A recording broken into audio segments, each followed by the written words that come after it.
So in this tutorial I'm going to show you how to select the submission process of a implant for tooth number 8 and an implant for tooth number 24. So it's an upper single unit and a lower single unit in the same exercise. So in this case you go to the wizard under treatment type, you select, let's say it's both surgical and prosthetic this time, you go to the next step, and in the next step under product selection here you can scroll up and down for upper arch product selection and lower arch product selection. So we're going to select an upper single unit case here, and then I'm going to scroll down and I'm going to select a lower single unit case right here as well. Then I'm going to go to next, select the patient, and let's say it's the same patient right here.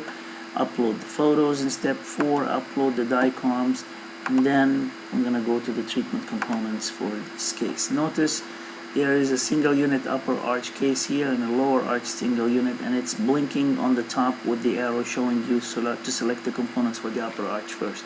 You have to do it in sequence like that. If you don't, the system will not allow you to continue. So if you try to select the lower arch first, it will not allow you. It's telling you do the components for the upper arch first. So it's tooth number 8. I'm going to select tooth number 8 right now, and let's say this tooth is missing. I'm going to select tooth number 8 again, and we're going to place an implant on it. Then I'll select all the components for that tooth number 8, both surgical and prosthetic. We're still in the upper arch segment, as you can see. So I'll select the implant type, for example. Let's say it's a Nobel implant, and it's going to be a tapered implant for this case. Then I'm going to select an anterior zirconia abutment. Then I'm going to select the provisional for this case. Here you have multiple selections where I can select a bioengineered healing abutment, a temporary abutment, and a bioengineered milled provisional crown as well, for example. Then I want a final bioengineered crown for this case, tooth number 8, and I want an all ceramic crown, I want a milled crown, or I want an all zirconia crown, for example. Here you could select Empress Vita, Emax, or whatever, and you could say add, and here it selected it, and you can see the submit button here. Here also you'll select the shade, and you will tell me, for example, it's 1N2 or it's A2 for that matter. You can submit it from now. Once you're done, it says please click on the done button. Okay, you have completed the selection for the first product, which is the upper, and now notice that the arrow translated to the lower arch here for the single unit case. We're going to do the same thing for the product selection. So it's tooth number 24 now, same thing. We're going to do an immediate extraction.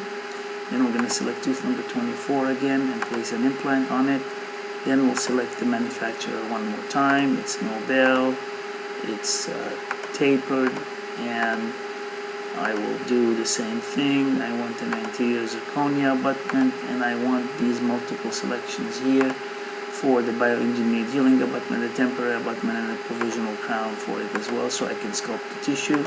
And then you have the Procera selection or an all milled crown, and I'm going to do an Emax crown as well here, and you're going to say add it, and then you're going to submit it, and then you're going to tell me what shade you want, and you're going to say A2 and submit it.